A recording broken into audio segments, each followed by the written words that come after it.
Hello बच्चों आपका chapter चला हुआ है चैप्टर नंबर 12 ध्वनि साउंड। और इसमें जो लास्ट टाइम आपको पढ़ाया गया था वो पॉइंट था सवृत्त द्विभुज की सहायता से जल में ध्वनि तरंगे उत्पन्न करना। देखिए बच्चों, आर्टिकल नंबर क्रियाकलाप नंबर 12.3 है।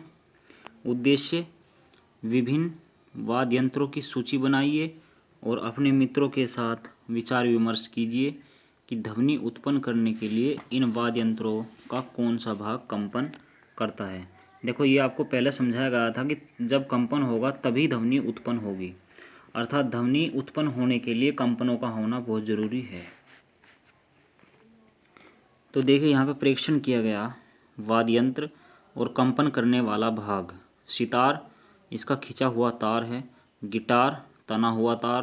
पियानो, तना हुआ तार। और तबला, तनी हुई झिल्ली। अब देखिए तरंग, वेव। तरंग एक प्रकार का विक्षोभ है जो किसी माध्यम में आकार परिवर्तित किए बिना एक नियत चाल से गति करता है, जबकि माध्यम अपने स्थान पर बना रहता है। माध्यम में विक्षोभ के आगे बढ़ने की प्रक्रिया को तरंगति कहते हैं।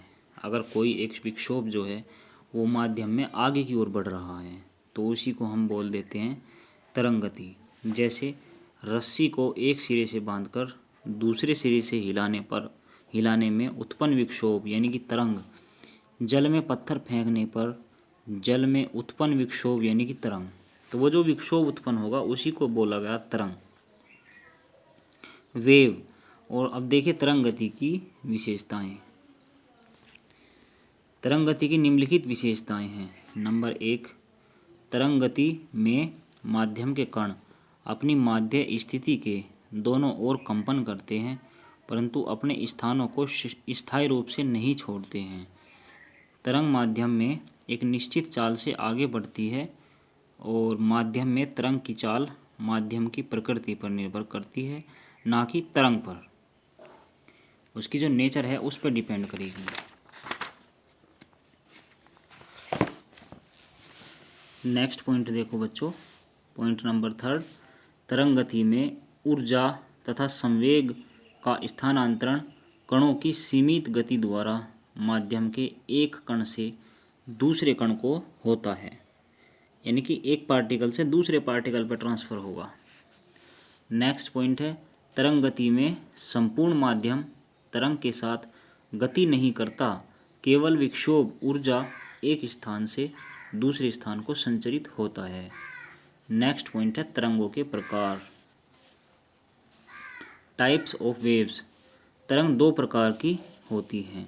नंबर 1 यांत्रिक तरंगे और नंबर 2 विद्युत चुंबकीय तरंगे। तो सबसे पहला पॉइंट है यांत्रिक तरंगे, मैकेनिकल वेव्स। वे तरंगे जिनके संचरण के लिए भौतिक माध्यम अति आवश्यक है, यांत्रिक तरंगे अथवा प्रत्यास्थ तरंगे कहलाती हैं। इलास्टिक वेव्स भी बोलते हैं इनको।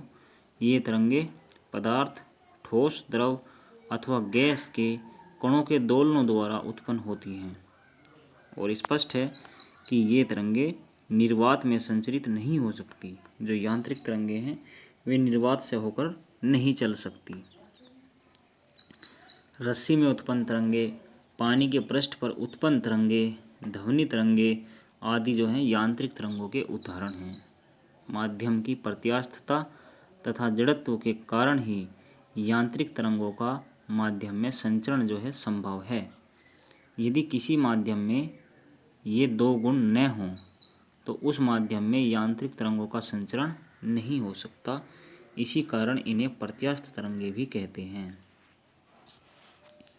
नेक्स्ट पॉइंट है बच्चों विद्युत चुम्बकीय तरंगे, इलेक्ट्रोमैग्नेटिक वेव्स। वे तरंगे जिनके संचरण के लिए भौतिक माध्यम आवश्यक नहीं होता, विद्युत चुम्बकीय तरंगे कहलाती हैं, जिनमें कोई फिजिकल जो मीडियम है उसकी ज़रूरत नहीं पड़ती तरंगों को संचरण करने के लिए। यद्यपि विद्युत चुम्बकीय तरंगे पदार्थिक माध्यम में भी संचरित हो सकती हैं। प्रकाश तरंगे, रेडियो तरंगे, गामा किरणें तथा एक्स किरणें आदि विद्युत चुम्बकीय तरंगों के उदाहरण हैं। विद्युत चुम्बकीय तरंगे विद्युत तथा चुंबकीय क्षेत्रों के कंपनों द्वारा उत्पन्न होती हैं, ठीक है, जिनके लिए माध्यम की आवश्यकता नहीं होती। इनमें संचरित होने के लिए किसी माध्यम की आवश्यकता नहीं होती। सभी प्रकार की विद्युत चुंबकीय तरंगे निर्वात तथा वायु में भी प्रकाश की चाल 3 गुणा 10⁸ मीटर पर सेकंड से चलती हैं। नेक्स्ट पॉइंट समझो बच्चों, यांत्रिक तरंगों के प्रकार, टाइप्स ऑफ मैकेनिकल वेव्स। देखो, माध्यम के कणों के कंपन करने की दिशा के आधार पर यांत्रिक तरंगे दो प्रकार की होती हैं। नंबर 1 है अनुप्रस्थ तरंगे, ट्रांसवर्स वेव्स। जब किसी तरंग में माध्यम के कण तरंग के चलने की दिशा के लंबवत कंपन करते हैं तो उत्पन्न तरंग अनुप्रस्थ तरंग कहलाती हैं।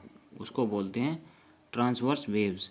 ये तरंगे सुरंग, क्रेस्ट तथा गर्त, ट्रफ के मिलने से बनती है।